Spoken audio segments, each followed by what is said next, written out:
Bueno, ya podemos proceder, pues, adelante. ¿A quién le corresponde iniciar?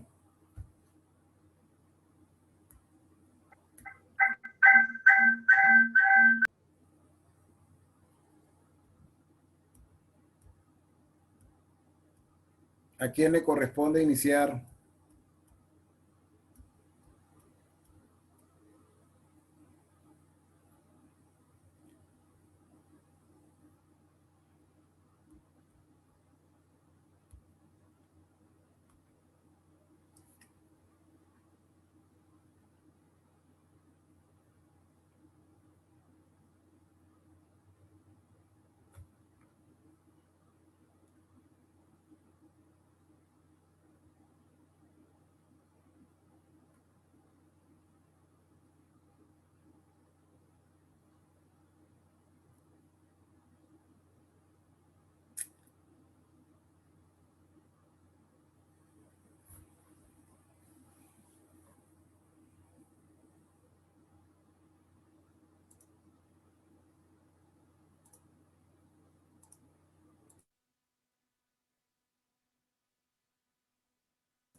¿A quién le corresponde iniciar? No te escucho, Andrea.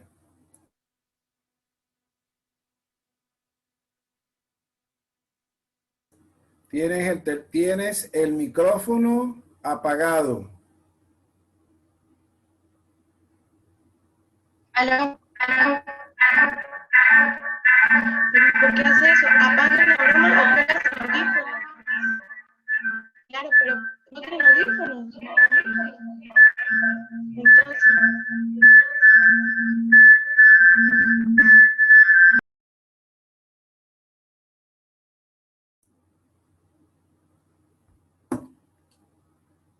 Joycer tiene que apagar el audio.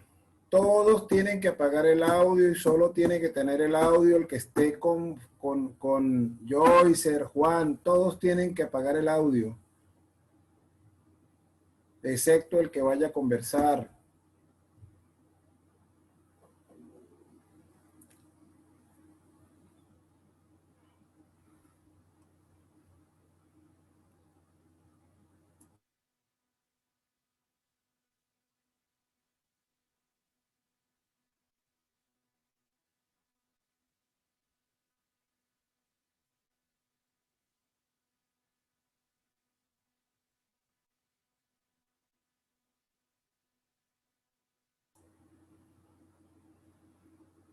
A ver, Andrea,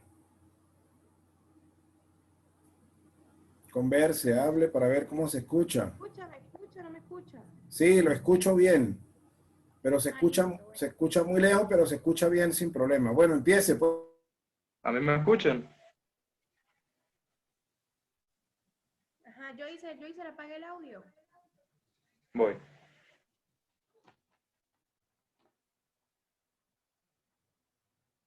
Ajá, bueno, voy a empezar.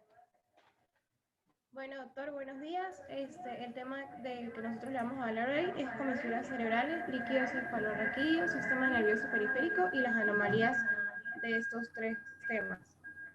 La persona que va a comenzar hablando soy yo. Pase la diapositiva, papá.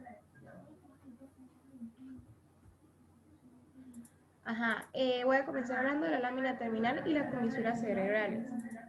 La lámina terminal es un órgano subcortical y un órgano vasculoso. Discurre desde su división corticomedial al núcleo ventromedial del hipotálamo. La importancia que tiene esta lámina es que separa el hipotálamo de los núcleos septales, es decir, separa el hipotálamo de los núcleos septales. En su parte posterior está limitada por el surco hipotalámico, que aquí en la diapositiva lo podemos ver. Ajá. En este proceso se ocurre la mielinización de las fibras nerviosas. Es una capa que adopta una coloración blanquecina y por eso recibe el nombre de sustancia blanca, la médula espinal. Eso pasa aquí en el hipotálamo. Ajá, papá, que pase ya. En las comisuras cerebrales tenemos 6 comisuras. Las principales es la comisura anterior, la hipocámpica y la del cuerpo calloso. Las comisuras cerebrales, ¿qué son? Son haces de fibras que son llamadas comisuras y conectan, la función es conectar las mitades derecha e izquierda de los hemisferios. La comisura anterior es la primera de los haces cruzados que está aquí en la imagen. La comisura hipocámpica es la que va desde el hipocampo y conlleva a la lámina terminal, que también la vemos aquí. Y la comisura del cuerpo calloso es la más importante, aparece en la 10ª semana y conecta las áreas no olfativas de la corteza cerebral derecha e izquierda. Ajá. Después de estas comisuras tenemos 3 más. Pásela, papá. Ajá. 2 se ubican debajo y en dirección rostral al tallo de la glándula pineal, que sería la comisura posterior y la venular. Estas surgen de la placa del techo del diencéfalo. Y la tercera se ubica en el quiasma óptico de la pared dorsal del diencéfalo. Y contiene fibras de las mitades de las retinas. Aquí también la podemos ver. Y después tenemos, pásela, papá. Después tenemos las estructuras derivadas del telencéfalo. Aquí en el tubo neural podemos ver el prosencéfalo, el mesencéfalo y el rombencéfalo. En el prosencéfalo, que es la vesícula primaria, tenemos el telencéfalo. El telencéfalo tiene los derivados del neuropitelio, que son los hemisferios cerebrales, y después van los ventrículos laterales. El diencéfalo tenemos el hipotálamo, el tálamo, el hipotálamo y el infundíbulo. Estos están ubicados en el tercer ventrículo. El mesencéfalo está en el cerebro medio y el derivado es el acueducto cerebral. El metencéfalo tenemos el puente y el cerebelo, que están ubicados en el cuarto ventrículo. Y el diencéfalo tenemos el bulbo raquídeo. La médula espinal, pues como lo dije al principio, tiene la sustancia gris y la sustancia blanca y se encuentran en el conducto epidemiario. La mielización de las fibras nerviosas es la que produce la sustancia blanca. Y aquí también podemos hablar del neuroblasto, que forma la sustancia gris de la médula espinal. Ajá, bueno, ahorita va a hablar mi compañero Frank.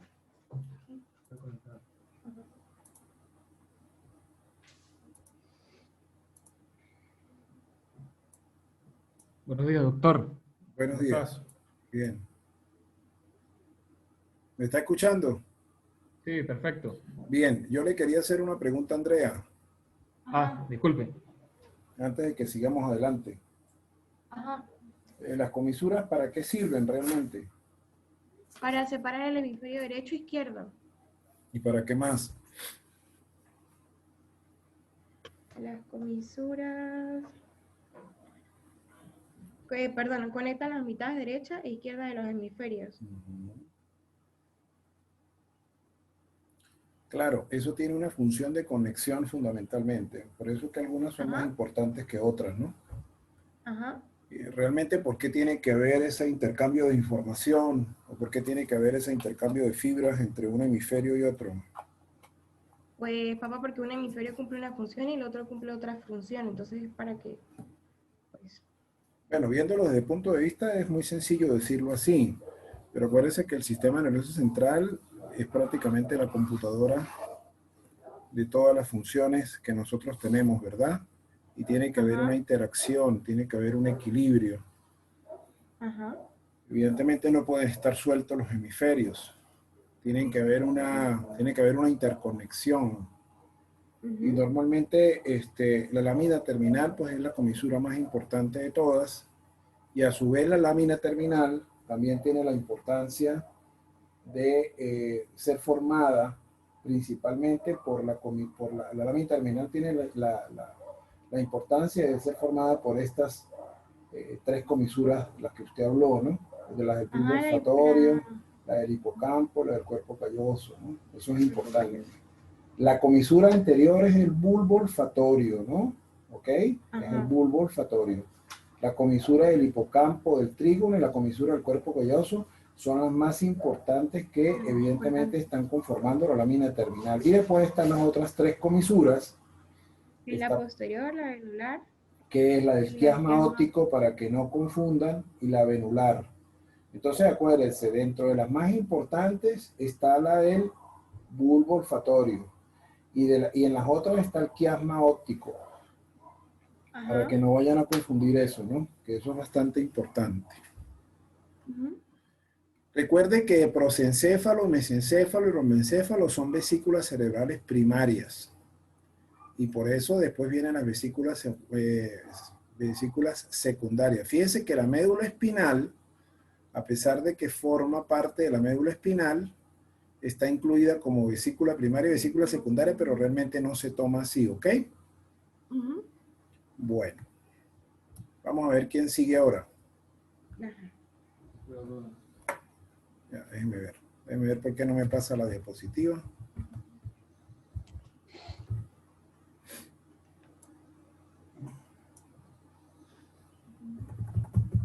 Buenos días, doctor. Buenos días, ya va, déjenme ver por qué no me pasa la diapositiva. Está bien. No sé qué habrá pasado.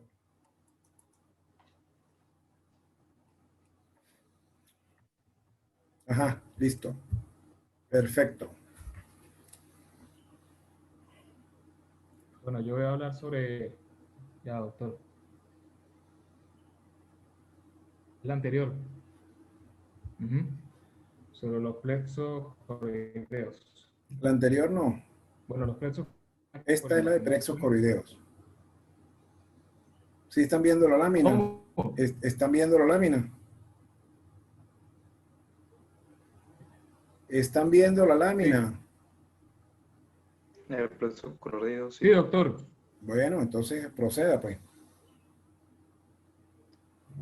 Bueno, yo voy a hablar sobre los plexos coroideos y sobre el líquido cefalorraquídeo. Ujú. Los plexos coroideos son estructuras que tienen forma de penacho. Estas estructuras están constituidas por invaginaciones mesenquimáticas, formadas por vasos sanguíneos que empujan la tela coroidea. Su formación. Estos se ubican en el suelo de los ventrículos laterales y en el techo del tercer y cuarto ventrículo.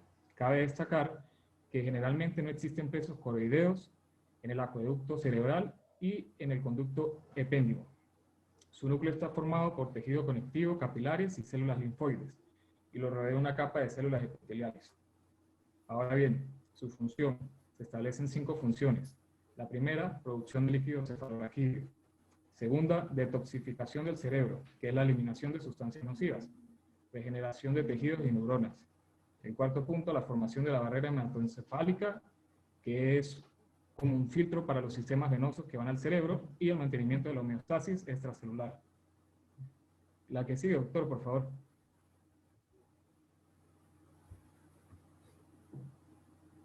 Líquido cefalorraquídeo. Ahora bien, es un líquido incoloro y claro que se va a esparcir por todo el sistema nervioso central. Se origina un 70% en los plexos coroideos, en estructuras vasculares con varios capilares. El plasma sanguíneo se filtra en estos órganos para formar el líquido cefalorraquídeo. El 30% restante del líquido se va a producir en el epéndimo. Su función. La función es de mantener una homeostasis interna, un equilibrio. Posee el sistema de protección del sistema nervioso central, la nutrición, la flotabilidad y protección inmunológica. Su volumen, que es importante recalcar, es de 150 mililitros y cada 24 horas produce 500 mililitros, que se recambian varias veces al día. Ahora bien, la reabsorción del líquido es proporcional a la presión del mismo. La siguiente, doctor.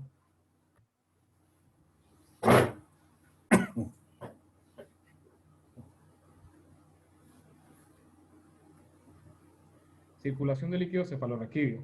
Se van a hacer las siguientes 4 etapas. La primera etapa, fluye por el sistema ventricular de nuestro cerebro, que es la luz del tubo neural. La luz del tubo neural va a fluir todo el líquido cefalorraquídeo.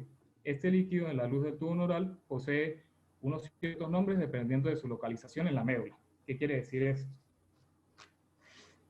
Dependiendo de su localización en la médula, va a circular primero por las cavidades de los hemisferios cerebrales que se formaron de las vesículas telencefálicas hasta el tercer ventrículo a través del agujero de Monro, que es la cavidad del diencéfalo.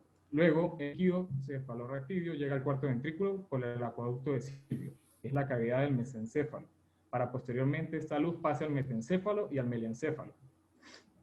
El siguiente punto que trata en la tercera etapa es el conducto ependimario, que es la última continuación de la cavidad de la médula. Por último, tenemos el cuarto punto, que para entrar al espacio subaranoideo, el fluido debe atravesar ciertas aberturas, que son 3, Estas se abandonan en el cuarto ventrículo y los orificios son: la primera abertura, orificio de Magendie, que es una abertura central y una abertura mediana, y el orificio de Luschka, que son dos aberturas laterales. Al pasar por estos orificios, el líquido llega a la cisterna magna y luego al espacio subaranoideo para ser reabsorbido y circular por todo el sistema venoso general del cuerpo. Una pregunta que le voy a hacer.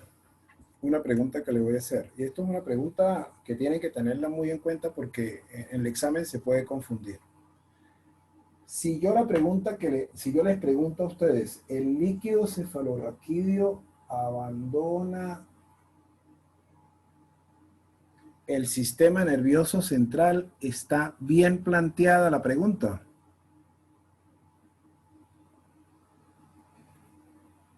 El líquido cefalorraquídeo. Si yo les pregunto en un examen, ¿el líquido cefalorraquídeo abandona el sistema nervioso central se la voy a completar, por los orificios de Magendie o por los orificios de Luschka, o se la hago de otra manera? ¿El líquido cefalorraquídeo abandona el sistema nervioso central a nivel del cuarto ventrículo? ¿Está bien realizada la pregunta o está mal realizada la pregunta?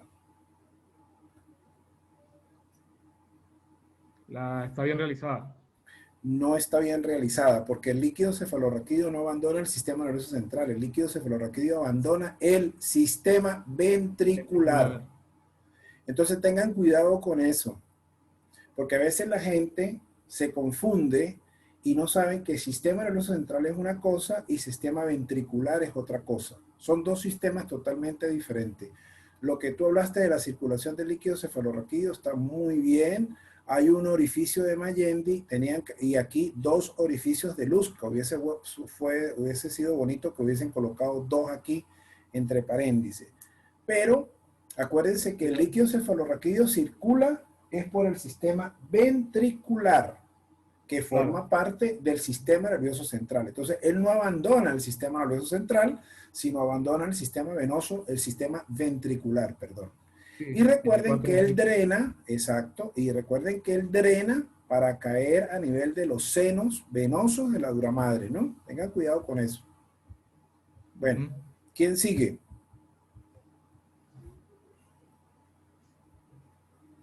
Ahí está la lámina del sistema nervioso periférico. Buenos días. Hola, Lisette, ¿cómo estás? Bien, ¿y usted? A mí me corresponde hablar del sistema nervioso periférico. El sistema nervioso periférico está formado por los nervios raquídeos, los cuales son 31, y los nervios craneales o los pares craneales, que están constituidos por 12. El sistema nervioso autónomo y sus divisiones simpática y parasimpática. El mismo se origina de diferentes fuentes, tales como lo son el neuroepitelio, la cresta neural y las placodas. Siguiente lámina, por favor. El sistema nervioso periférico está formado por fibras nerviosas y por agrupaciones de las células nerviosas, las cuales las podemos denominar como ganglios. Estas tienen una subdivisión que son las aferentes o sensitivas, que se derivan de la cresta neural.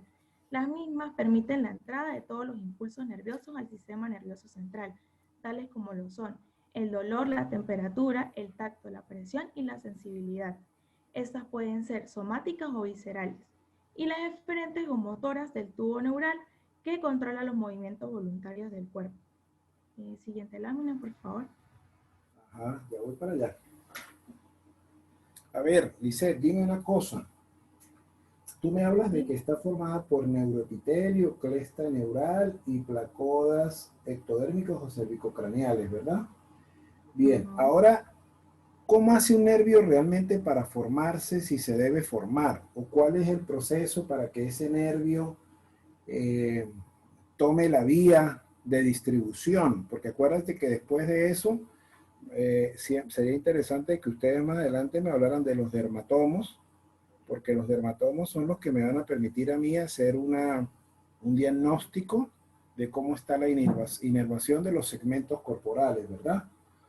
Entonces, ¿qué nos puedes aportar tú con respecto a cómo, a partir de ese origen de que tú me hablaste, el neuroepitelio, crestas neurales y placodas ectodérmicas, el nervio se puede formar?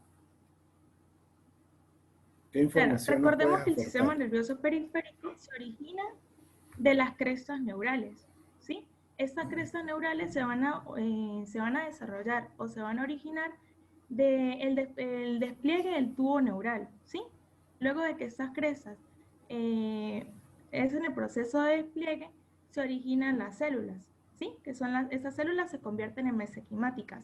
Ellas van a guiar o van a desarrollar no solo el sistema nervioso central, sino al sistema nervioso periférico. Y pues de allí se originan lo que son los nervios raquídeos y los pares craneales. Bueno, mire, yo se lo voy a complementar porque realmente pues esa información está muy escueta. No se le puede dar solamente la responsabilidad a las células de las crestas neurales, porque realmente las células de las crestas neurales intervienen en la formación de múltiples estructuras. Entonces, fíjense, a partir del neuroepitelio, de las crestas neurales y las placodas ectodérmicas, se forma lo que nosotros estamos hablando como el sistema nervioso periférico, ¿verdad? Entonces, fíjense una cosa. Al principio, las neuritas, ¿verdad?, se organizan en dendritas y en axones y crecen para hacer una sinapsis con los órganos diana. Recuerden que los nervios raquídeos y los nervios craneales también tienen una formación. Por ejemplo, si yo te hablo a ti del nervio raquídeo, el nervio raquídeo se va a formar de las astas anteriores y de las astas posteriores de la médula espinal. Si sale del asta posterior o de la porción, lo que se llama alar, va a ser un nervio sensitivo porque va a estar conectado a un ganglio. Y los que salen del asta anterior o ventral, ¿verdad?, son normalmente las ramas motoras. Entonces, esa es una especie de formación. Sin embargo, ¿verdad? Sin embargo, también intervienen las células de la cresta neural cuando estemos hablando del sistema nervioso simpático y parasimpático, porque aquí tenemos que hablar de conexiones postganglionares, y ahí nos vamos a dar cuenta que el simpático está formado por una serie de estructuras y el parasimpático por otra serie de estructuras, y se van a diferenciar en las fibras preganglionares y postganglionares. Eso me lo explicará el que tenga que hablar del sistema nervioso autónomo simpático y parasimpático. Pero el plano de origen es que las neuritas, ¿verdad?, se organizan en dendritas y en axones y crecen para hacer sinapsis con los órganos diana. Entonces ya tú te puedes imaginar de que a partir de una neurita se extienden las dendritas y los axones para ir al órgano diana, que puede ser una localización predeterminada a nivel del cuerpo humano. Okay. Ahora, esas dendritas y esos axones forman lo que se llama un cono de crecimiento, que son las que emiten unas prolongaciones, que se llaman los filópodos, ¿verdad? Que esos filópodos tienen grandes cantidades de actina. Si ustedes recuerdan en las primeras clases que nosotros tuvimos, estuvimos conversando de las características que tenían las células para migrar, para conectarse una con las otras, y hablamos de filópodos, inclusive yo les mostré unas fotos de esa, ¿verdad?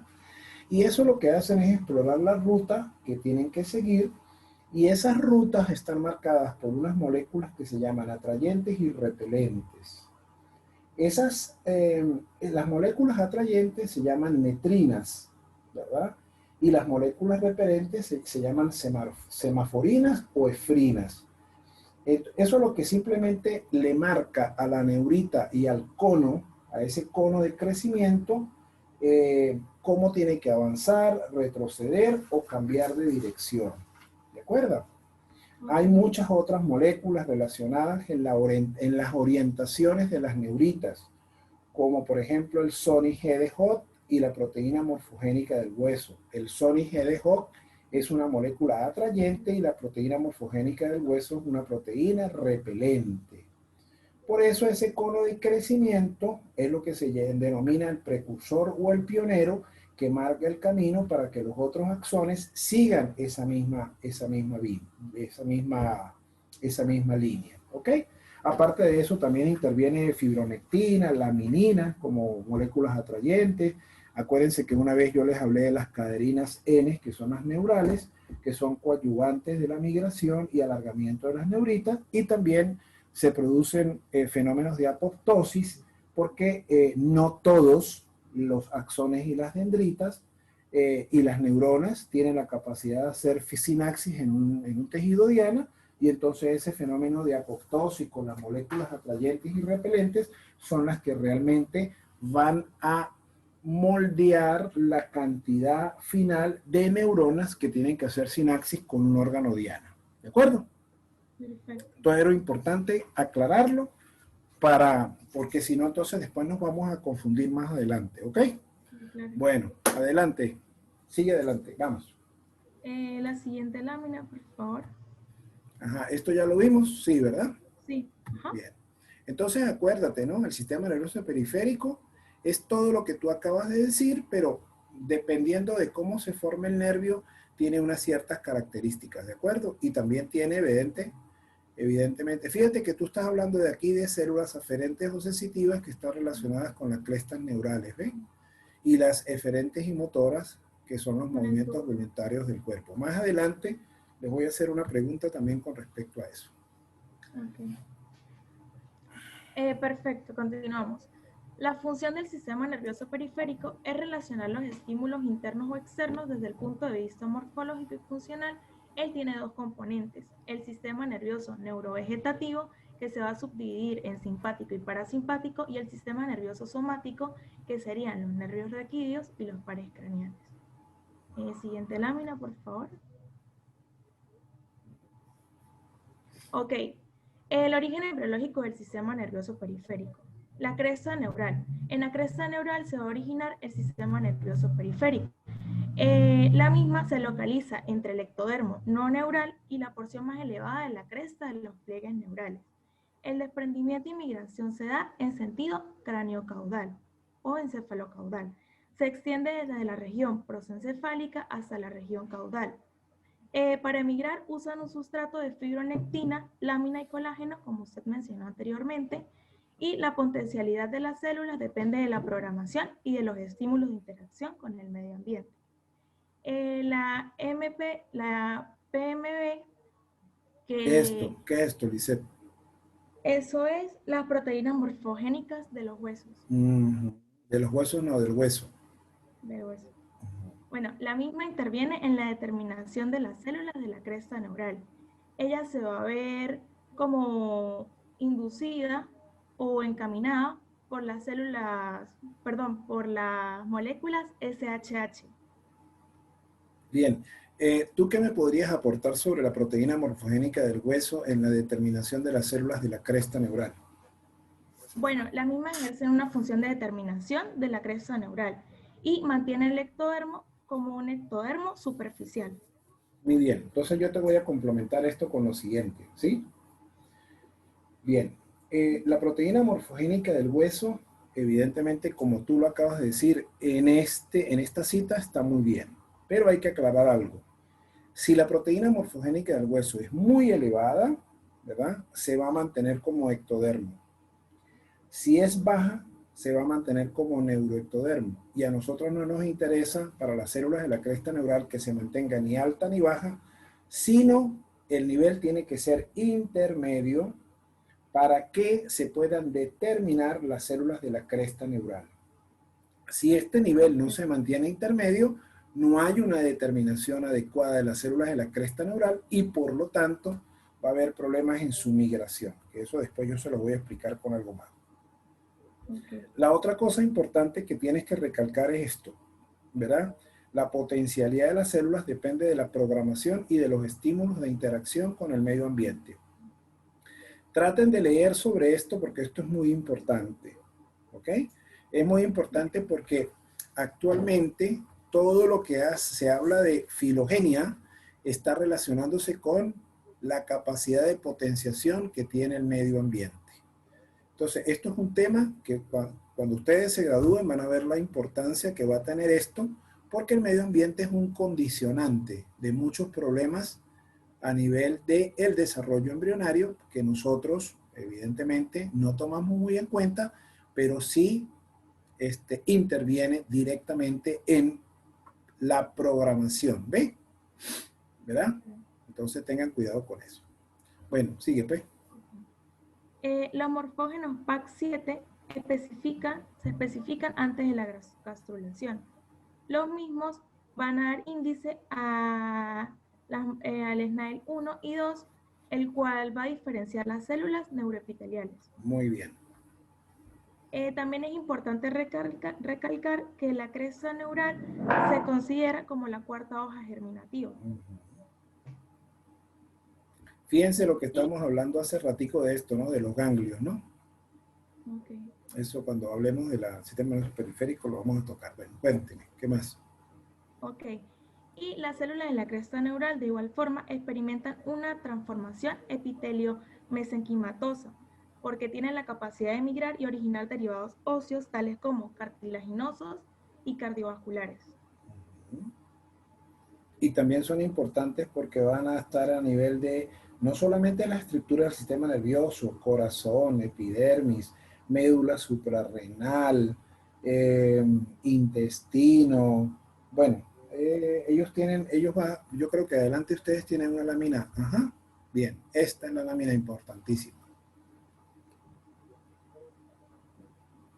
Siguiente lámina. Ajá. Bueno, la cresta neural se divide en diferentes subpoblaciones celulares. La primera que podemos encontrar es la cresta neurocraneal, en la cual intervienen en la estructuración de los ganglios 3, 5, 7, 9 y 10 de los pares craneales. Esta va de un sentido proencefálico a romboencefálico. Después tenemos la cresta neural circunfaringea, que va del romboencéfalo hasta el somita 7. La cresta neural cardíaca, que va a influir en la formación del corazón y del mismo los tabiques troncoconial, los arcos aórticos, las válvulas semilunares, el tabique interventricular y las paredes de las corineas. También es muy importante resaltar que esto va a influir en los músculos de la lengua y las células de Schwann. La cresta neural vagal. Esta coloniza la pared del intestino primitivo que va del esófago al intestino y las neuronas del SNE, que es el sistema nervioso epitelial, el timo y la paratiroides. Y para finalizar tenemos la cresta neural troncal que va a intervenir en el somita 7 hasta la región caudal. La misma es muy importante porque de él se originan los ganglios raquídeos, las cadenas ganglionares y la médula suprarrenal. Las malformaciones que se dan en la cresta neural son nombradas neurocristopatías, de las cuales va a hablar mi compañero más adelante. Mira esto, no se le escape esto. Los últimos en migrar son los melanocitos, ¿no? Y las células de Schwann son las que van a producir la mielina de los nervios periféricos o del sistema nervioso periférico. Esto tiene que tomarlo muy en cuenta porque esto puede ser pregunta de examen, ¿de acuerdo? ¿Por qué se le pone neurocristopatías? ¿De dónde proviene esta palabra relacionada con cresta neural? Ahí tienes la respuesta. Neurocristo, Cristo de cresta, y por eso se llama neurocristopatía, ¿de acuerdo? Entonces, yo por ahí le estaba comentando estaba comentando a unos de ustedes que, por ejemplo, el albinismo, que ustedes lo pusieron al final, cuando hay una alteración en la migración de los melanocitos y se produce el albinismo es una neurocristopatía, ¿ok? Bueno, ¿quién sigue? Buenos días, doctor. Buenos días, ¿cómo está? ¿Me escuchas? Sí, sí le escucho, fuerte y claro. Bien. Bien, ¿y me ven? No, porque tienes que mantener la cámara apagada. Que estoy desde el teléfono y no... Tranquilo. ¿Tú ves la diapositiva? Sí, ahí la veo. De todas maneras tengo la computadora con las diapositivas, entonces también me puedo guiar por ahí. Perfecto. Entonces trata de hacer la descripción de la parte que te corresponde a ti. Claro. Bueno, comencemos con los nervios raquídeos. Ellos comienzan su formación al final de la cuarta semana por el crecimiento de los axones, de los neuroblastos motores, de la placa basal.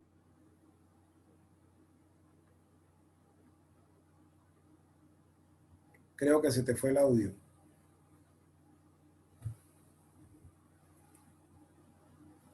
¿Me escuchan? Sí, ahora sí te escucho. Es que se cortó. Ah, ok. Ellos se originan de manera segmentaria de la médula espinal y su función es mixta. ¿Qué quiere decir esto? Que es sensitivas y motoras, y son mielinizados como el resto del sistema nervioso periférico por las células de Schwann. Bien, entonces pasemos a lo que es, estas células de Schwann son derivadas de la cresta neural. Bien, tenemos que sus ramas motoras provienen de neuronas citadas en las astas anteriores de la médula espinal. Eso se le llaman columnas motoras. Bien, cuando salen de la médula espinal, salen como la raíz ventral, que luego Se volvió a ir el audio.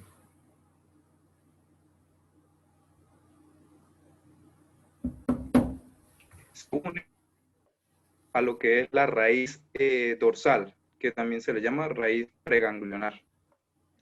Esto conforma o forma lo que es los nervios raquídeos como tal. Ellos salen de la columna vertebral por los agujeros de conjunción y estos llevan información motora a sus tejidos diana. Luego de esto regresan información sensitiva de esas mismas regiones. Por favor, pase la diapositiva.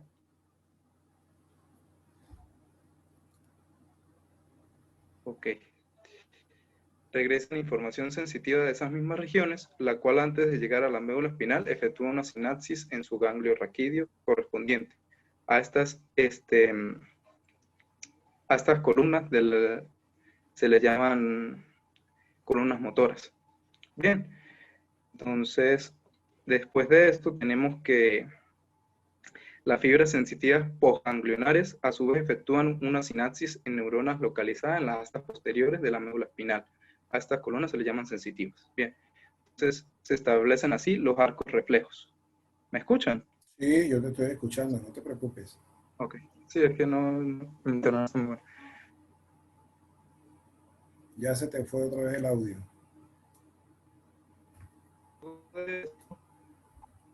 Pero nervios raquídeos se le agregan fibras preganglionares del sistema nervioso autónomo, que más adelante estará hablando mi compañero Juan.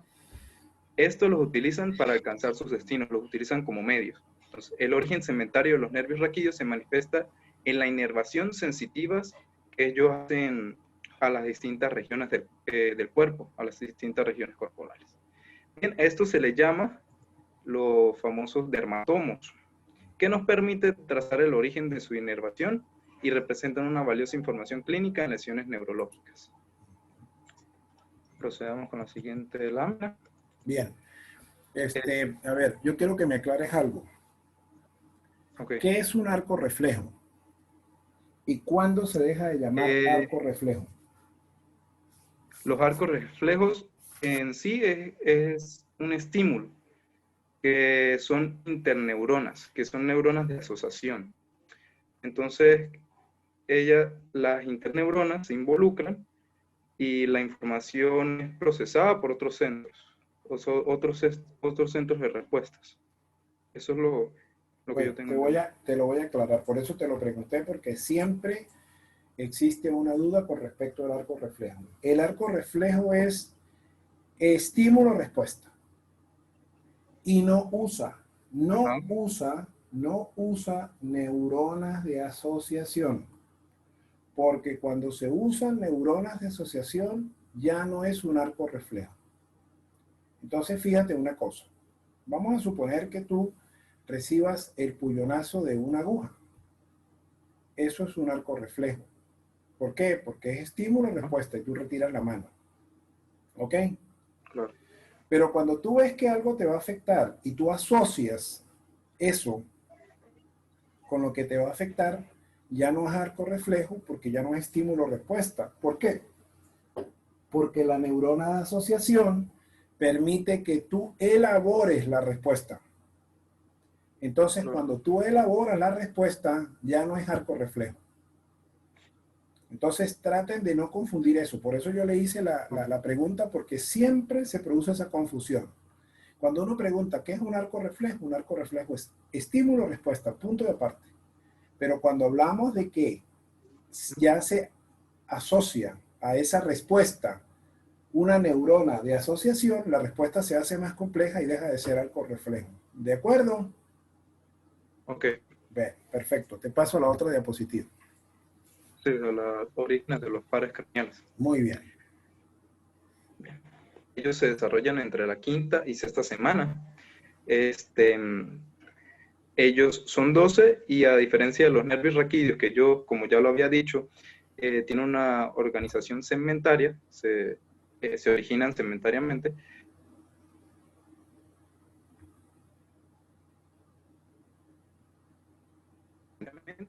Entonces aquí, al contrario, no tienen disposición segmentaria. Algunos son exclusivamente sensitivos, otros son exclusivamente motores y los otros sí son mixtos. Entonces comencemos con los orígenes. El par olfatorio, que es el primer par craneal, y el segundo par óptico tienen orígenes externos. ¿Qué significa esto? Por ejemplo, el par olfatorio se origina de lo que es la mucosa nasal, que se forma en la placoda nasal. Y el segundo par craneal, el óptico, se origina de lo que es la retina. Entonces, prosigamos con que el resto de los nervios craneales, ellos se originan de núcleos situados en lo que es el tallo encefálico. Después de esto tenemos que el primer par está formado por neuronas polares. Ellas se diferencian de células de revestimiento epitelial del saco nasal primitivo. ¿Ok? Entonces, ellas las constituyen más o menos, eran alrededor de 20 haces, que es sin minimizar, ¿okay? Y terminan en el bulbo olfatorio. El segundo par está compuesto por más de 1 millón de fibras nerviosas procedentes de los neuroblastos de la retina. Bien, entonces ahora procedemos con lo que son los pares 3, 4, 6 y 12, que estos son nervios motores. Ellos son homólogos a las raíces ventrales de los nervios raquídeos. Entonces,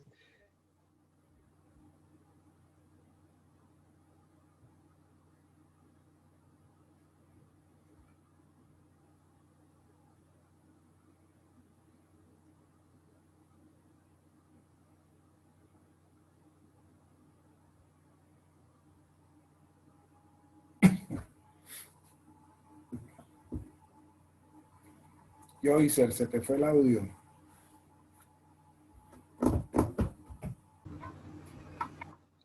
¿me escuchan?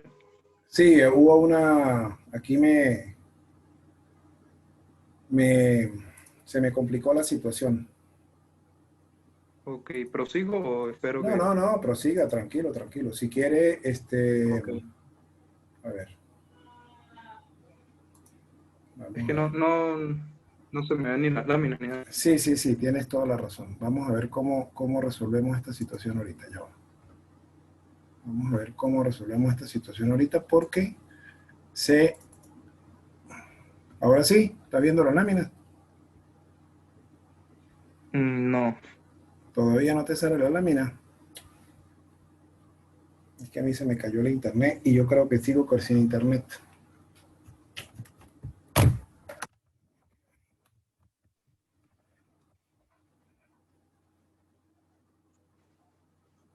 ¿Me escuchan? Sí, yo la escucho. ¿Está viendo la lámina? No, no la veo. Bueno, de todos modos yo sí la estoy viendo y tú puedes hacer la descripción de la que tú tienes. Síguela describiendo. Ok. Entonces, estaban que inervaban los arcos faringios, estos nervios que son mixtos, que ya los había mencionado. Entonces pasemos a los pares 1, 2, 8 y el 1/10. Estos nervios son exclusivamente sensitivos. ¿Qué pasa aquí? El par 1 y 2 ya los había explicado. Entonces el 8 y el 11 son nervios exclusivamente sensitivos. El 1/10 también es motor. Entonces vamos con el par 8, que es auditivo. Consta de dos haces, los nervios vestibular y coclear. Ellos se originan en el conducto semicircular y el conducto coclear, respectivamente. Ahora pasemos con el 10º par craneal, el espinal. Su nombre es nervio accesorio. Entonces, tienen dos orígenes. Una raíz dorsal, que es en el bulbo raquídeo. Él comparte el núcleo con la porción más caudal del núcleo del vago. Por esto se le llama por esto se le dice que es accesorio del vago, y él emerge de lo que es el núcleo ambiguo. Entonces está la primera raíz, que es la vulvar o dorsal, y la raíz raquídea, que surge de los primeros 5 o 6 segmentos cervicales de la médula espinal. Entonces, ellos lo que hacen es inervar el paladar blando, los músculos del pelo del paladar, los músculos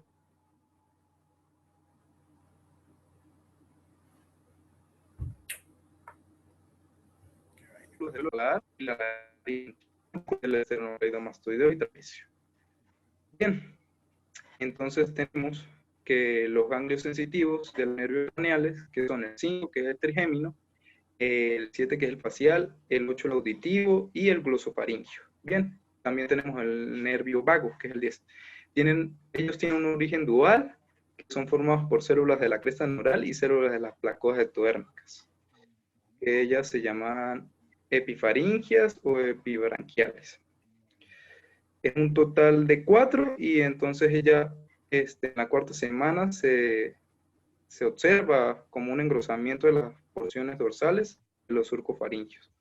Y también intervienen en lo que es la placoa.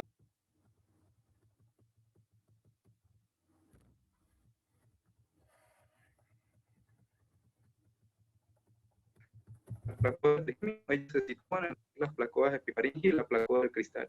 Eso es todo. Bueno, me estaba escuchando. No, o sea, hasta ahorita lo escuché.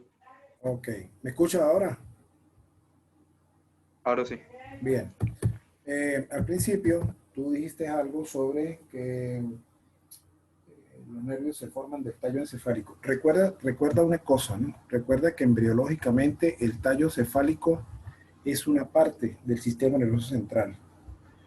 Si tú hablas de tallo encefálico, estás hablando de un derivado. Acuérdense que estas son todas las vesículas cerebrales ya formadas, ¿no? Del encéfalo, diencéfalo, mesencéfalo, metencéfalo, mielencéfalo. El tallo encefálico está en esta zona. ¿Tú estás viendo la punta del marcador? Sí, sí. Bien. No, lo que pasa es que también se me olvidó, si quiero lo digo, en las regiones donde se originan como tal los nervios. Los está bien, pares craneales. Está bien. Entonces, esa es la aclaración que yo quiero hacerte. Porque en el mielencéfalo y en el metencéfalo y en el mesencéfalo es donde están los núcleos, de donde se forman esos pares craneales, ¿verdad? Pueden ser núcleos aferentes somáticos generales, aferentes somáticos específicos, eferentes somáticos, eferentes sensitivos, entonces, y específicos. Entonces, eso es importante siempre, ¿verdad? Hablar de eso, porque si usted, por ejemplo, me habla de tallo encefálico, usted me está limitando solamente a una zona. Y acuérdense que ahí estamos hablando de 3 zonas importantes, ¿no? Entonces, acuérdense que hay varios núcleos, hay muchos núcleos, y cada uno de esos pares craneales está conformado por un núcleo. Por ejemplo, si nosotros hablamos de un núcleo aferente visceral especial, por ejemplo, como lo tiene el núcleo olfatorio, es porque es un núcleo que se va a encargar de un área sensitiva muy específica. ¿Ven? Cuando estamos hablando del óptico, también tiene el segundo par, también es un aferente, ¿verdad? Somático especial. Todos los que son aferentes son sensitivos, todos los que son eferentes son motores. Y por supuesto, hay mixtos, ¿me entiendes? Pero si vamos al caso, en el metencéfalo, fundamentalmente en el metencéfalo y en el mielencéfalo, es donde se originan es donde están los principales núcleos donde se originan los pares craneales, ¿de acuerdo? Sí. Ahora no me pasa la diapositiva. Hoy sí hemos tenido problemas con la presentación. Audio con todo.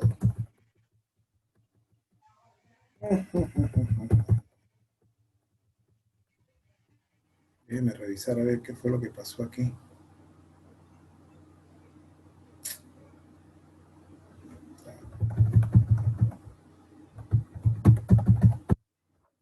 Aquí una cosa.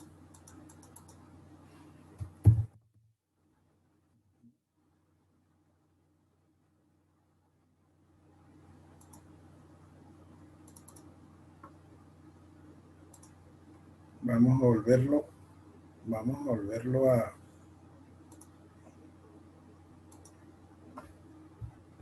Ajá, listo. Bien. La siguiente diapositiva. ¿Me escuchan? ¿Me escuchan? ¿Quién sigue la presentación?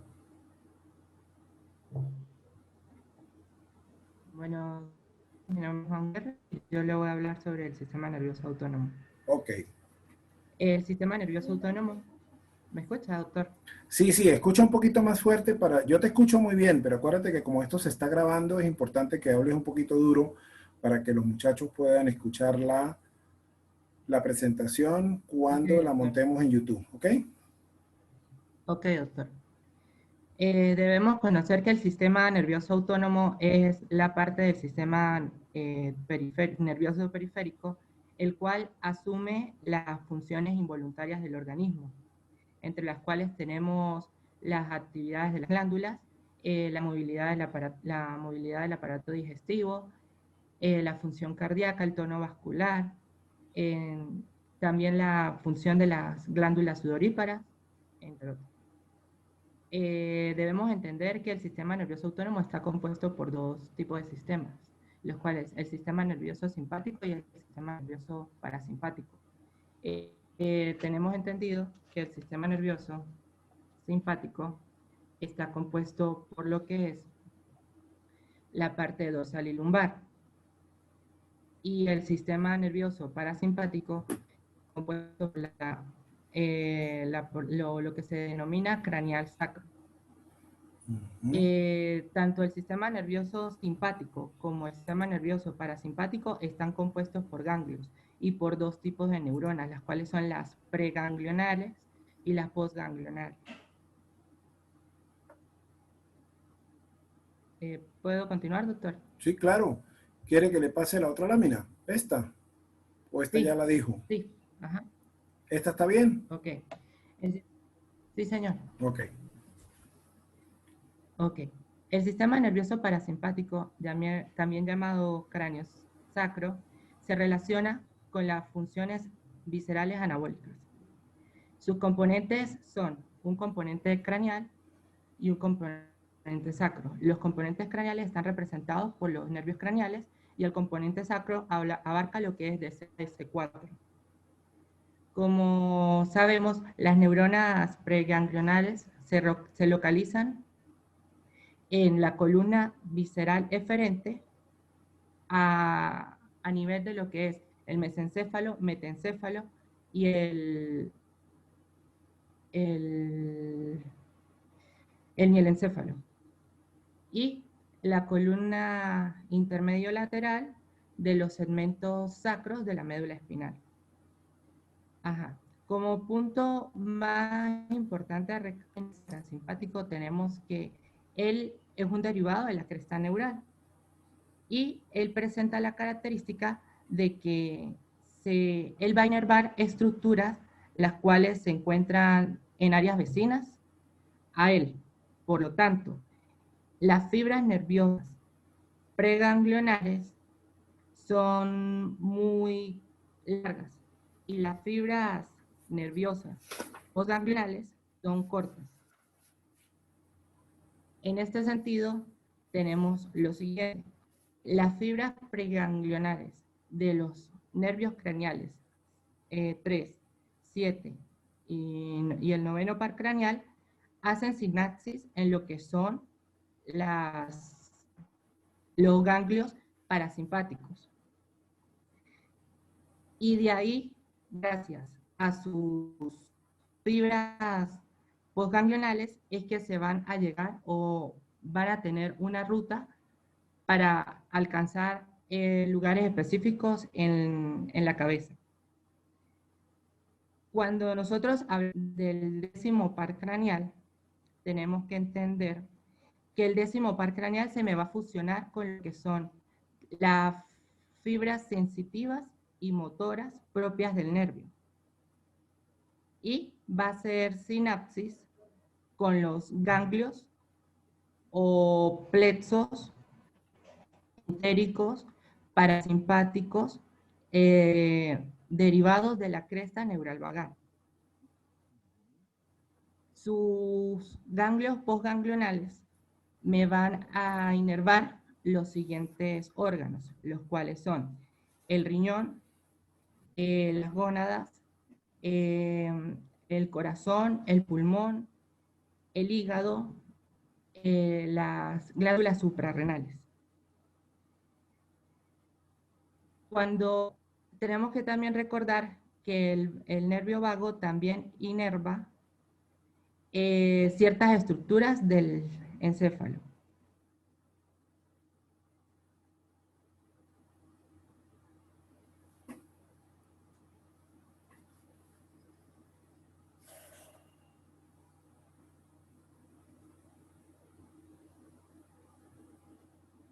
¿Me escuchan? Qué vaina, no me puede.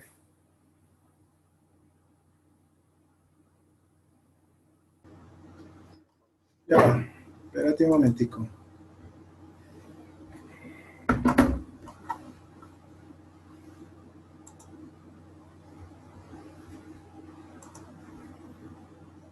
¿Se cayó la conexión? No me sale la diapositiva. Ya Pero se la voy a colocar nuevamente. ¿Ahora sí? no, ¿La sí. ¿La está viendo? Sí, señor. Perfecto. ¿Se la paso? No, no, tranquilo, ahí ya me falta poco para terminar la parte parasimpática. Okay. Y también las vías nervioviscerales, nerviopélvicos viscerales. Hay que recordar que los ganglios, las neuronas postganglionales son también derivados de la cresta neural y son colinérgicas. Ajá, eso es muy importante. Cuando yo investigué la información, el término colinérgico, porque de verdad era la primera vez que lo conocía, me hablaba era de la neurotransmisión que debe haber entre ellos para que haya la comunicación. Pero no encontré algo como más preciso que me pudiera identificar, definir el tema, el punto, perdón. Claro, lo que pasa es que esos son neurotransmisores. Cuando ustedes vean fisiopatología, ustedes se van a dar cuenta por qué unos se llaman colinérgicos y otros se llaman adrenérgicos.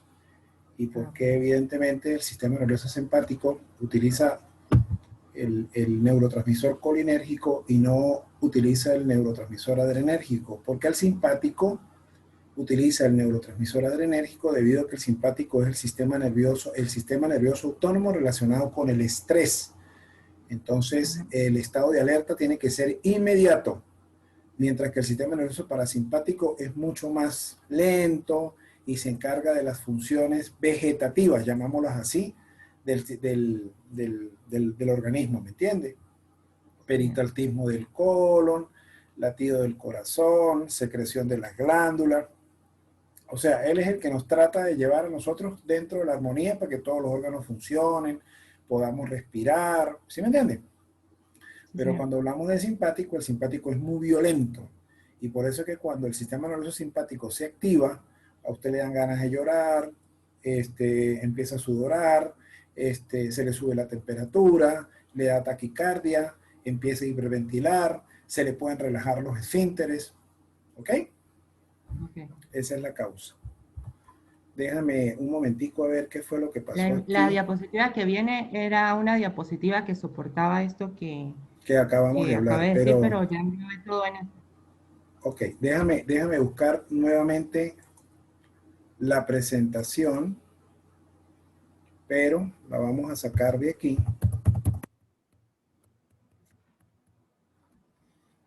Ay, Dios mío, hoy sí esto está grave, vale, sinceramente se lo digo.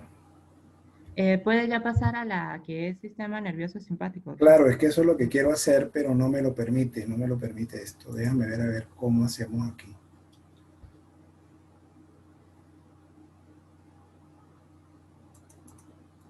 Ya va.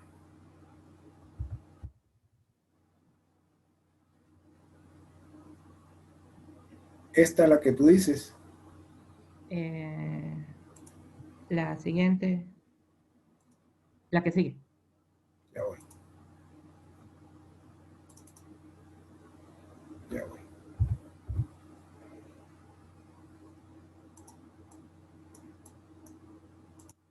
Esta. Esa, sí, señor. Perfecto. Muy bien. Ok. No. Esta. Retrocedía. No, la que sigue.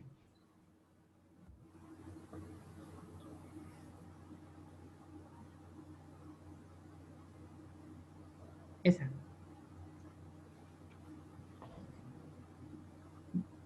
Ajá. Continuamos con el sistema nervioso simpático. Como ya podemos saber, el sistema nervioso simpático también se denomina el dorsolumbar, el cual me va a estar, el cual por lo general se relaciona, como lo acabamos de mencionar, con las situaciones de estrés. Sus neuronas centrales, que son las preganglionales, se localizan en el asta intermedio lateral de los segmentos de T1 a L2, L3 de la médula espinal. Como tenemos entendido, en esta situación se me presenta lo que se llaman axones, que pueden ser de dos tipos, los mielanizados y los no mielanizados. Cuando hablamos de los axones mielanizados, decimos que estos se van a unir a la raíz ventral de los nervios raquídeos y estos los van a acompañar en todo su trayecto. Después las fibras van a abandonar el nervio para formar lo que se llama el ramo comunicante blanco, el cual mediante este se me va a dar lo que es la entrada a la cadena ganglionar correspondiente, para que en este sentido pueda hacer sinapsis con las neuronas autónomas periféricas, que son las postganglionales. O también se puede presentar la situación de que él puede continuar otra ruta y hacer sinapsis con otra cadena ganglionar o buscar ganglios prevertebrales. Cuando hablamos de los axones no mielinizados, de los ganglios simpáticos, ellos son los que se denominan o forman lo que se denomina el ramo comunicante gris, el cual él tiene que hacer la reincorporación a los nervios raquídeos para alcanzar los lugares destinados para ello, los cuales pueden ser las glándulas sudoríparas, los músculos pilioerectores y las paredes de los vasos sanguíneos. Como es de recordar, aquí sucede lo inverso a lo que es el sistema parasimpático. ¿Qué digo yo con lo inverso? Pues que él me va a inervar las estructuras que están lejos de él. Por lo tanto, las fibras nerviosas preganglionales son cortas y las fibras nerviosas postganglionales son largas. En este sentido, tenemos que pasar a hablar de los segmentos, porque él me define algunos segmentos con ganglios y con nervios para ciertos derivados en específicos. Por ejemplo, El segmento de T1 a T4 es el control simpático. ¿De qué cosas?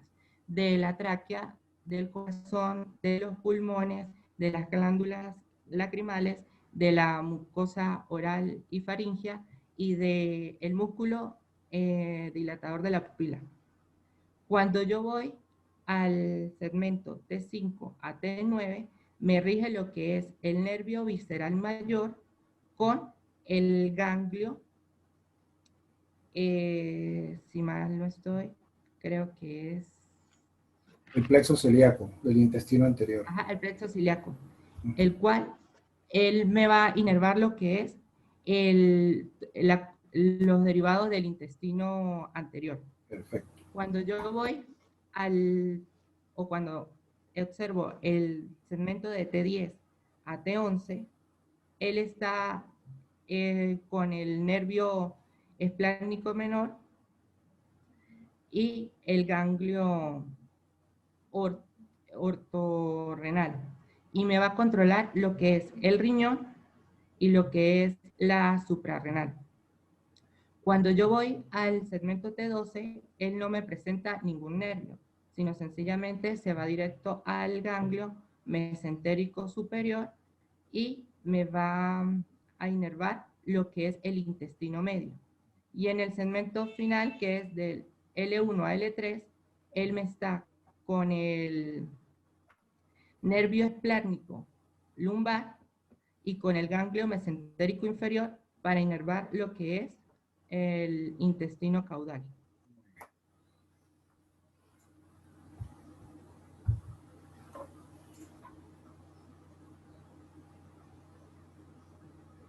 Ajá. A grosso modo, doctor, iba a hacerle la explicación de algunas anomalías que pues hice el estudio como tal y se les iba a explicar. No las detallé en forma muy técnica, sino como para darle un bosquejo de lo que me pareció súper novedoso de cada una de ellas. Muy bien. Por ejemplo, ¿perdón?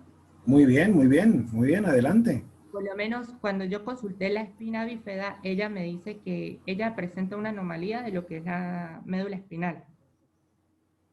Y dice que por lo menos hay una situación que es cuando se presenta la espina bífida oculta, la cual dice que es una anomalía difícil de poder diagnosticar, puesto que no es algo muy notorio y puesto porque también no presenta una deficiencia neurológica muy marcada para que se pueda precisar con exactitud esa situación. Dicen que en el área que está afectada se presenta como una especie de mechón de pelo y eso, y ayuda a camuflajear un poco la situación y no genera tal consulta como directa de me está pasando esto, ¿qué es? Entonces, ¿qué es lo que sucede? Dice que algunas personas que la padecen llegan a ella porque pueden quejarse de dolor en la parte lumbar y más que todo en las personas que también presentan sobrepeso y obesidad, logran llegar a este diagnóstico por esa incomodidad que se le puede presentar.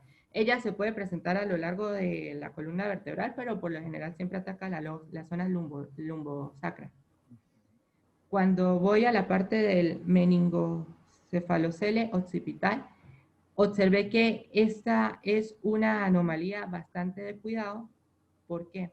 Porque ella me hace la acumulación de lo que son segmentos de la parte de la columna vertebral y de la médula espinal o de la cuestión de las meninges, que son las coberturas protectoras.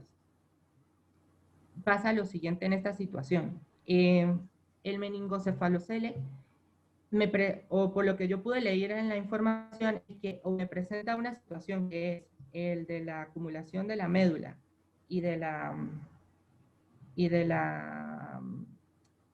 columna, o es la de las meninges. ¿Por qué? Porque si se me presenta lo que es el líquido cefalorraquídeo y las meninges, eso es otro tipo de patología, la cual también hay que tener clara cuando se vaya a consultar, que es, creo si mal no estoy, la mielomeningocele. Ajá. Cuando yo voy a describir la anencefalia, ella es una anomalía la cual se me genera porque no se da el desarrollo del encéfalo y del cerebro. Dice de forma muy puntual que esta anomalía no es compatible con la vida porque el bebé a pocas horas de nacer puede ya morir porque no tiene este órgano tan importante para la coordinación y para la realización del pensamiento. En cuanto a la craniofaringomas, eso va reflejado o eso va referido a lo que es la bolsa hipoficiaria, que la misma se puede presentar en el ascenso o se puede localizar en lo que es en cualquier parte del ascenso, interósea o extraósea, y cuando se habla de lo funcional es porque no se está dando la producción de unas hormonas en específico. La anomalía se presenta es porque no se da el ascenso suficiente de lo que es la bolsa hipoficiaria. Un momento. El holoprosencefalia. La holoprosencefalia. Esa es bastante complicada porque ella está relacionada con el prosencéfalo, pero va dirigida a que se ve afectado el número de células de la línea media. Por lo general dice que se debe dar o ella gestiona lo que es la creación de una sola vesícula telencefálica de forma medial cuando debería ser lateral, y que por ello se me ve afectado lo que es la región olfatoria con varias células, con varias estructuras correlacionadas, como lo son el hipocampo y los cuerpos mamilares. Ella también me presenta, esto claro, se me olvidó decir, hacer esta acotación, que presenta que puede ser muy severa o puede ser media o baja. La muy severa es esta la que le estoy explicando, que se me da solamente una vesícula telencefálica de forma medial, se me perjudica lo que es la zona olfatoria, con el hipocampo, los cuerpos mamilares. También se me dice que el cuerpo calloso se me puede presenta una anomalía, y su desarrollo facial también se ve perjudicado. En este sentido, se especifica que cuando es medio o bajo, eso no es tan notorio como cuando es severo. Y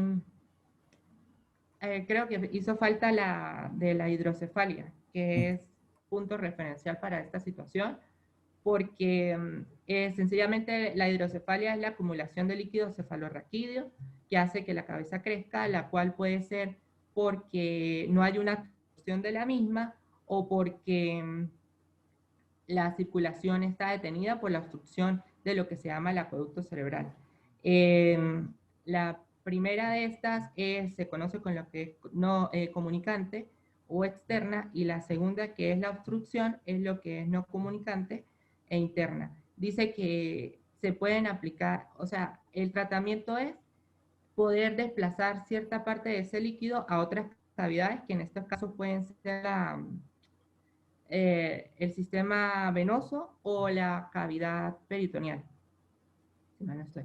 Y el albinismo era otra patología que esta se da porque cuando, o sea, es de conocer que la melanina es lo que nos da a nosotros la pigmentación de lo que es el cabello, el color de piel y los ojos.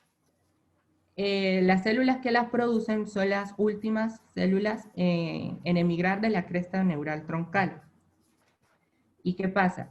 Si estas células producen baja cantidad de esta sustancia, se ve perjudicada el desarrollo de la persona, puesto que también perjudica el nervio óptico y puede también sufrir en cuestiones de las células de la piel.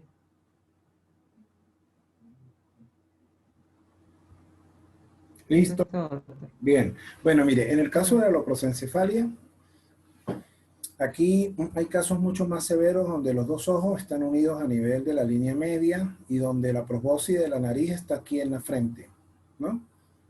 Pero evidentemente es un defecto del desarrollo de las dos vesículas iniciales, que son las del telencéfalo. Lo de los craneofaringiomas, pues evidentemente es una relación entre lo que es el estomodeo